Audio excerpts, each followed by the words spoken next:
Hey guys, so my name is John, and I'm gonna do a quick review of these guys right here. This is the Jordan Trunner OS that released last month, October of last month, and this is the first general release colorway that I copped,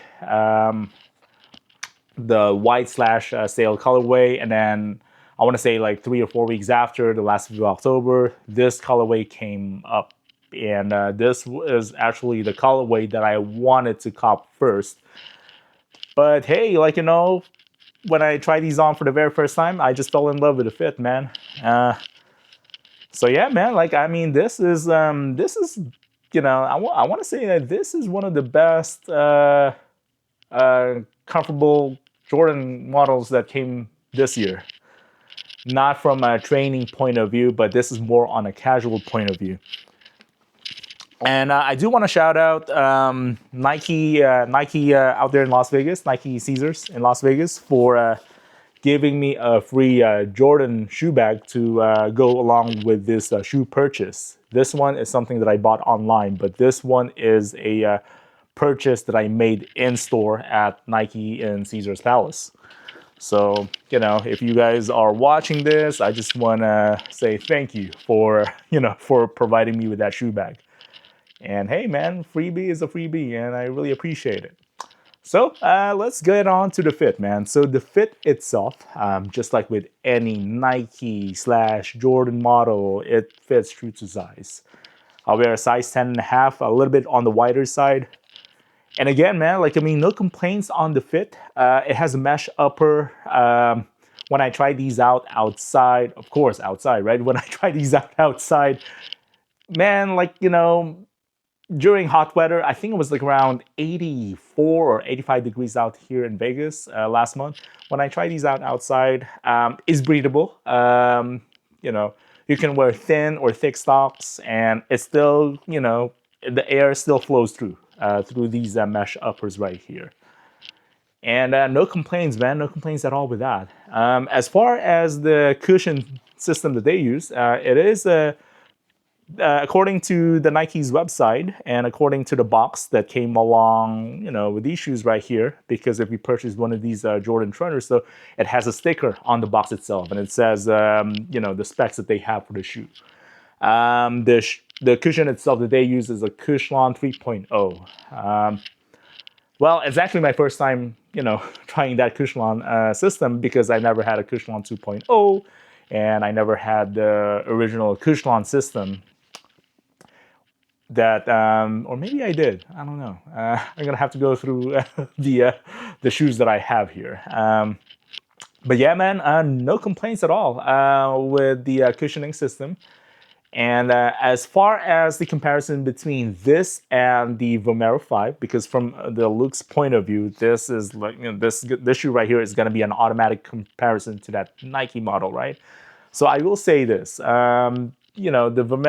the Vomero 5 has the Zoom Air unit. This one has the Cushlon 3.0, so there's no airbags or whatsoever. Um, I will say that this shoe right here, as far as how it actually hugs your feet, it's kind of like walking on a pillow though, and I feel like this is more comfortable than the Vomero 5s. Maybe because of the thickness of the outsole. I don't know, but I'm not gonna be really technical about the way I'm gonna review these sneakers though. But I will say this though, with this, having more cushion on the outsole itself, though, it has that pillowy effect. The downside to that, probably to some, not to me at all, but the downside to that is, these things are heavy.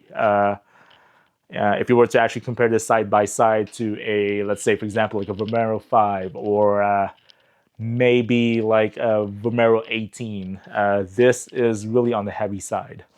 If you were to actually compare this as, weight-wise, if you were to actually compare this to an Air Max 1, it's about the same. It's about the same as far as the weight itself. Again, to me, not really a big deal.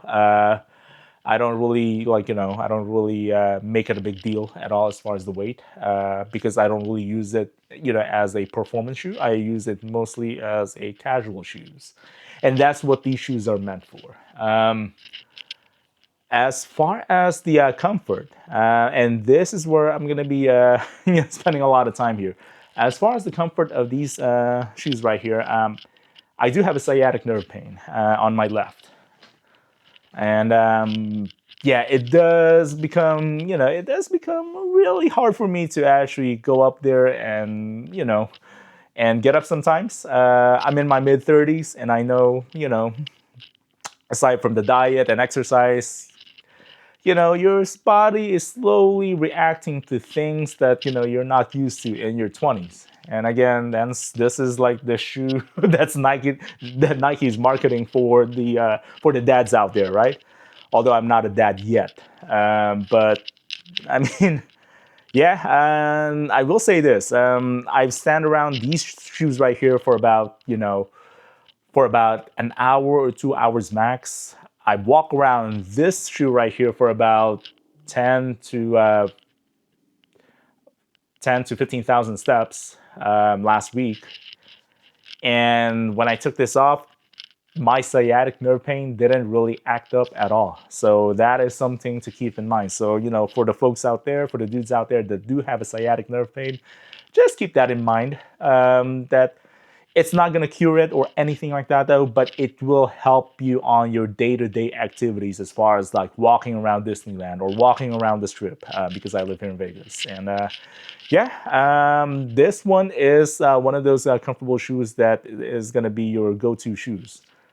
Now, as far as the traction is concerned, and this is where I'm a little bit disappointed with the traction. So again, this is marketed as a walking shoe, right? And I guess walking in a sense where you have to actually walk around, assuming that the weather itself is dry or it's cold or it's sunny. This one will do just fine. Now, if it's rainy, this one doesn't have enough grips right here. And I think that's going to be a deal breaker. And you want to know why is because I hyperextended my knee last week. So is it the shoe's fault? Not at all. I mean, it's not the shoe's fault at all whatsoever. I will say that you just have to be really careful with the steps. Maybe it's my dumb self, like, taking out these shoes, knowing that this shoe doesn't have enough traction for the rain. I should have either, wear one of my sneakers that's actually designed for those types of weathers, right? But then again, it's a user error. I don't blame it on the shoe at all. But just keep in mind that this one is best suited for dry weather. If it's spring, if it's summer, this is the shoe to go. Now, where does this rank according to my list, if there's such thing as a list, right? I want to say this one's going to be in my top 5 or top 3 shoes of this year. I know there's like a lot of sneakers that released this year. As far as like comfort level, as far as like, getting the more bang for your buck, this is the shoe right here. And you can actually get these ones on sale right now. You can actually get these ones on sale right now on some websites. You're gonna have to look through it though, right? I know Nike at some point we're gonna put these ones on sale with the amount of retro releases that they're putting out there. And again, this is my recommendation. Just get the shoe if you like comfort, if you like the style, if you like the swag. You're not gonna be using it for performance. You can maybe do or get away with a little bit of light running here and there, or maybe treadmill. But as far as like wearing it during rainy season, you're probably gonna have to stay away from these ones only because of the traction itself. It's not designed for that. Okay. And if it ever did rain at your on your side of town or your side of the country, just and you happen to be wearing these sneakers, just be careful when you walk outside. That's all. And thank you guys so much, and thanks for hearing me out, and I'll catch you guys later. Bye.